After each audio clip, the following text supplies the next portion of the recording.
నమస్తే, welcome to our channel. నేను ఆదిత్య. భారీ వర్షాల కారణంగా విజయవాడ ఆల్మోస్ట్ నీట మునిగినట్టయితే మనకు తెలుస్తుంది. ఇక విషయం తెలుసుకున్నటువంటి ఏపీ సీఎం చంద్రబాబు నాయుడు అర్ధరాత్రి ఏవైతే ముంపు ప్రాంతాలు, ఏదైతే నీట మునిగినటువంటి ప్రాంతాల్లో పర్యటించారో, ఇక ఆ విషయం తెలుసుకున్నటువంటి ఆయన వెంటనే మంత్రులకి, ఐఏఎస్ని, ఐపీఎస్ని కూడా అలర్ట్ చేయడం జరిగింది. సో అందరూ కూడా ఇమీడియట్గా విజయవాడ చేరుకోవడం జరిగింది. ప్రస్తుతానికి అక్కడ ఉన్నటువంటి సహాయ చర్యల్లో అందరూ పాల్పంచుకుంటున్నారు. సో మరి ఈ అంశం గురించి మాట్లాడడానికి ప్రస్తుతానికి మనతో పాటు స్టూడియోలో ఉన్న ప్రముఖ పొలిటికల్ అనలిస్ట్ కేవీ ప్రసాద్ గారు. సార్ అడిగి మరి విషయాలు తెలుసుకుందాం. సార్ నమస్కారం. సార్ నమస్తే అండి.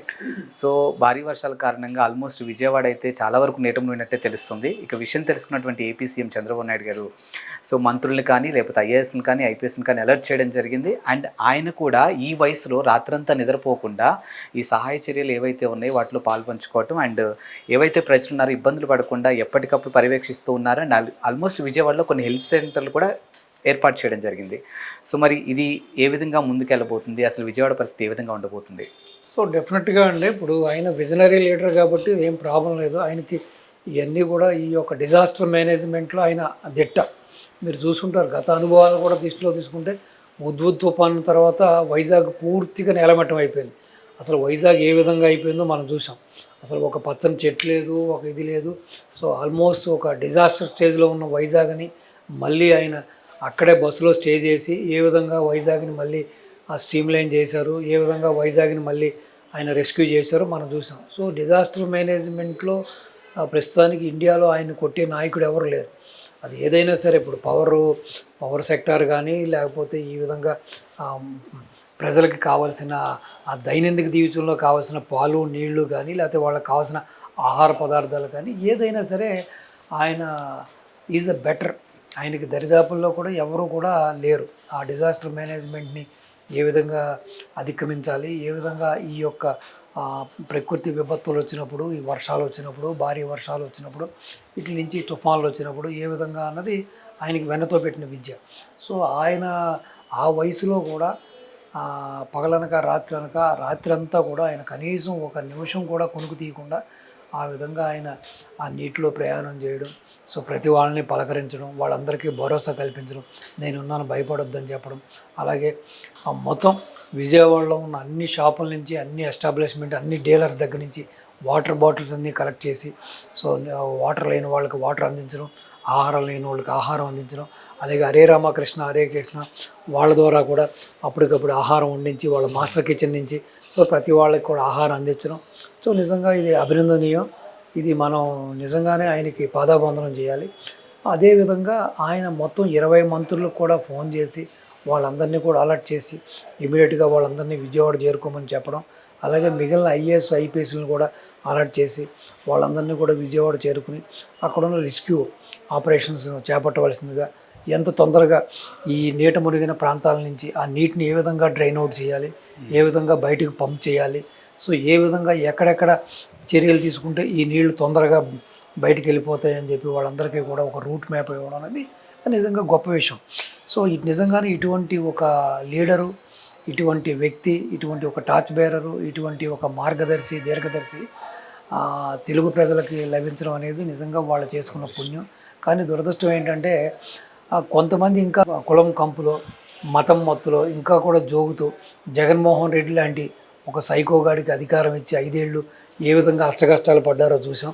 ఈ రోజును కూడా మీరు చూసుకుంటుంటే జగన్మోహన్ రెడ్డి యొక్క పేటీఎం కుక్కలు కనీసం ఒక సామాజిక స్పృహ లేకుండా, కనీసం ప్రజల బాధలను పట్టించుకోకుండా పైచాచిక ఆనందం పొందుతూ అక్కడ ఇదే అయింది, అదే అయింది, ఇక్కడ అది మునిగిపోయింది, అక్కడ సీఎం గారి ఇల్లు మునిగిపోయింది, లేకపోతే అక్కడ ఈ ప్రాబ్లం వచ్చింది, ఆ ప్రాబ్లం వచ్చింది, లేకపోతే అమరావతి మునిగిపోయిందని చెప్పి ఈ విధంగా బురద జల్లుతూ ఇంకా కూడా పాలకపక్షం మీద, అంటే ఇటువంటి సమయంలో కూడా వాళ్ళ యొక్క ఆ యొక్క నీచ రాజకీయాలకు తెరలేపుతూ ఇంకా కూడా ఇది ద్వారా ఏ విధంగా లబ్ధి పొందాలి, ఏ విధంగా ప్రజల మన్నన పొందాలి అని చెప్పి ఒక చిల్లర రాజకీయాలకే వాళ్ళు ఇంకా కూడా పరిమితం అయ్యి ఉన్నారంటే, కనీసం ఒక మానవతా దృక్పథంతో ఒక అయ్యో సాటి మనుషులు ఇబ్బంది పడుతున్నారు, వాళ్ళకి ఏదైనా ఆహారం అందిస్తాం, తాగునీరు అందిస్తాం, లేదా చేయూత అందిస్తాం, లేదా నీట మునిగిన వాళ్ళని గట్టు మీద తీసుకొద్దాం, వాళ్ళు ఏదైనా ఒక సేఫెస్ట్ ప్లేస్కి తీసుకెళ్దామనే ఆలోచన లేకుండా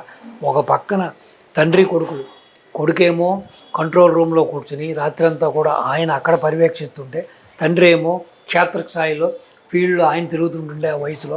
ఇప్పుడు మీరు చూశారు ఆ, ఈ కురుస్తున్న వర్షానికి విపరీతమైన బయటకు వస్తేనే చలి పెడుతుంది మనకి. సో ఎప్పుడు ఇంట్లోకి వెళ్ళిపోదామా, బెడ్రూమ్లోకి వెళ్ళిపోదామా, తలుపేసుకుందామా, దుప్పటో రగ్గో కప్పుకుని పడుకుందామని మన ఆలోచన ఉంది. అటువంటి సమయంలో ఆ వయసులో ఆయన తింటున్నాడో లేదు, తాగుతున్నాడో లేదు, ఆ విధంగా ఆయన ప్రజల కోసం ఆ విధంగా ఆయన కష్టపడుతుంటే, ఈ విధంగా వీళ్ళ యొక్క ప్రవృత్తితోటి, ఆ నీచ మనస్తత్వంతో ఈ విధంగా బుర్ర జల్లుతూ అనేది ఇది ముమ్మాటికి క్షమించరనేది.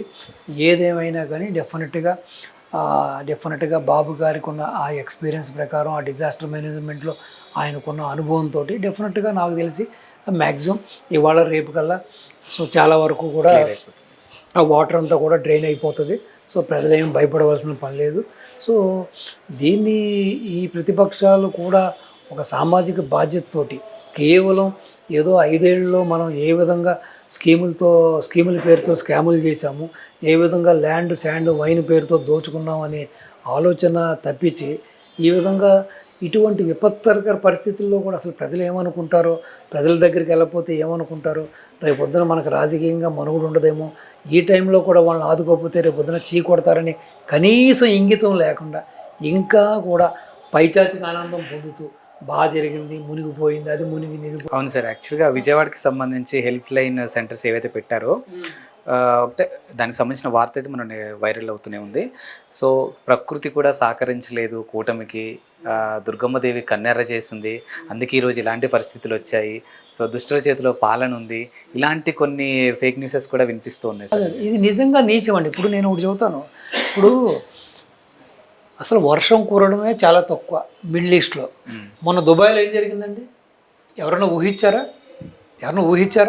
అసలు దుబాయ్ లాంటి ప్రాంతంలో అంత ఎక్కడ చూసినా ఎడారి ప్రాంతం అది. అటువంటి చోట ఎంత పెద్ద ఎత్తున వర్షం పడుతుంది, ఈ విధంగా దుబాయ్ అతలాకుతం అయిపోతుంది, ఈ విధంగా అది ఒక గల్ఫ్ ఏరియాలో, ఇది ఒక ఎడారి ప్రాంతంలో ఈ విధంగా వరదలు వస్తాయి, ఇంత ప్రాణ నష్టం జరుగుతుంది, లేకపోతే ఇంత ఆస్తి నష్టం జరుగుతుంది, ఈ విధంగా గీర్లు అన్ని బిల్డింగ్స్ కొట్టుకుపోతాయని ఎవరైనా ఊహించారండి? ఇది ప్రకృతి అండి.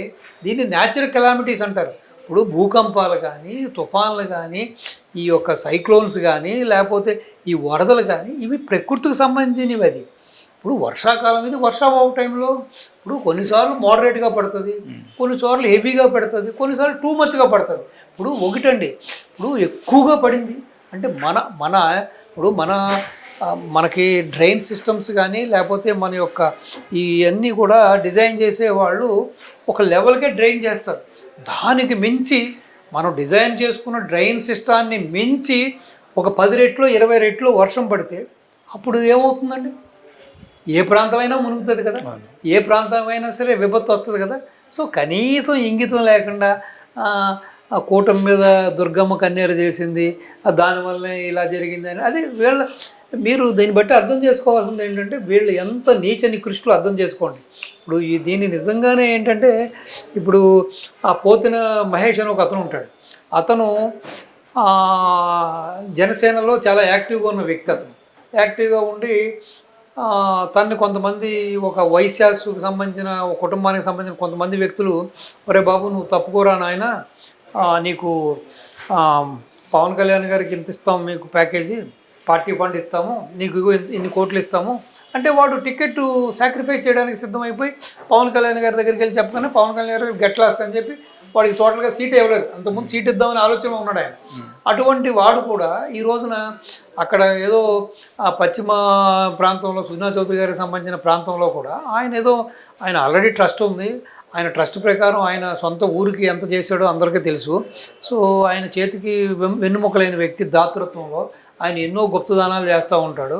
సో అటువంటి వ్యక్తిని కూడా వాళ్ళు సింగపూర్ సుజనా చౌదరి గారు ఎక్కడున్నారు, లేకపోతే ఏదో గుడికి సంబంధించిన దుర్గ గుడికి సంబంధించిన ప్రసాదాలు పట్టుకొచ్చి పంచుతూ దానికి ఏదో వీళ్ళు పంచినట్టుగా ఆయన దానికోసమే కంప్లీట్గా ఒక కిచెన్ సెటప్ చేసేసి ఆయన బ్రహ్మాండంగా కొన్ని వందల వేల మందికి ఆయన రోజు ఆహారం పెడుతుంటే, వాడు మరి కళ్ళు లేని కబోతులేగా వాడు ఆ విధంగా మాట్లాడడం అనేది కూడా శోచనీయం. అంటే ఈ కంప్లీట్ బంచ్ ఆఫ్ జోకర్స్ ఈ వైఎస్ఆర్పీలో ఎవరైతే నాయకులు ఉన్నారో, కార్యకర్తలు ఉన్నారో, లేకపోతే ఈ పేటీఎం కుక్కలు ఉన్నారో, వీళ్ళందరికీ ఏంటంటే మంచి అనేది కళ్ళకు కనపడదు. సో మంచిని మంచి అనలేరు, ఎవడన్నా మంచి పని చేస్తుంటే వాడిని అప్రిషియేట్ చేయలేరు. కేవలం ఇటువంటి బురద చల్లడం తప్పించి వీళ్ళకి రెండో ఆలోచన లేదు. సో కాబట్టి వీళ్ళు ఇవ్వాలని కాదు, ఇంకా గత 5 ఏళ్లుగా ఈ పవర్లో ఉన్న గవర్నమెంట్ మీద ఇదే విధమైన దాడి, వాళ్ళకి తెలిసిందల్లా అదేనండి. ఏదో విధంగా వాళ్ళ మీద దాడి చేస్తూనే ఉండాలి. అది మంచిని హర్షించలేని మనుషులు వీళ్ళు. కాబట్టి వాళ్ళు ఏదైనా సరే ఈ విధంగానే ఉంటుంది కాబట్టి వాళ్ళ చర్యలు.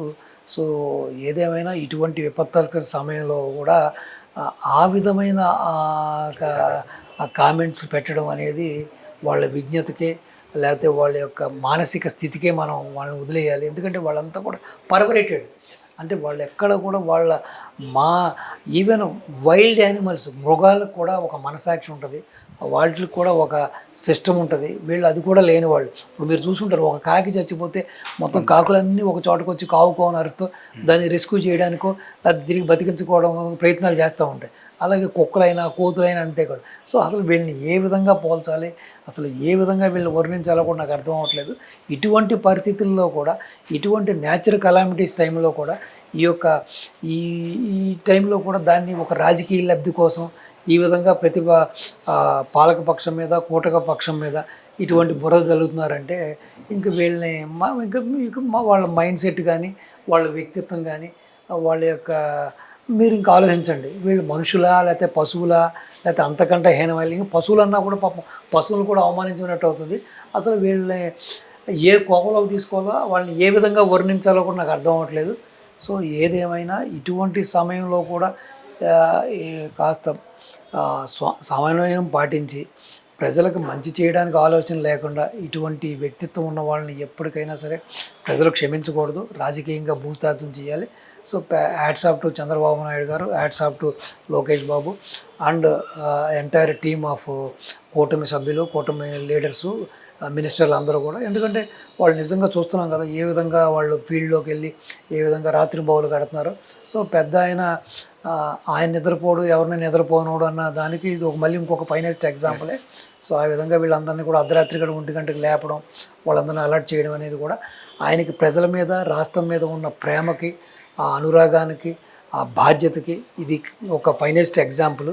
సో కాబట్టి నిజంగానే ఇటువంటి లీడరు ఒక ఆంధ్రులకు దొరకడం అనేది నిజంగా వాళ్ళు చేసుకున్న పుణ్యం. దీన్ని వాళ్ళు కాపాడుకుంటారా, లేకపోతే ఇదే విధంగా ఆన్ అండ్ ఆఫ్ పవర్ ఇస్తూ కూడా వాళ్ళని ఎత్తిన వాళ్ళే దుమ్ము పోసుకుంటారా అనేది ఆ ప్రజల విజ్ఞతగా వదిలేద్దాం మనం. Thank you sir. నమస్తే.